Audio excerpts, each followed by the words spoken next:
ethics committee establish করে north বেঙ্গলে, কারণ মেডিকেল কলেজেও যেটা ছিল সেটা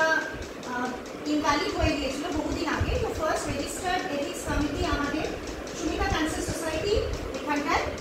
ফর্ম করে, এবং সেখান থেকে আমরা কাজ করতে গিয়ে যখন প্রজেক্টসগুলো আসে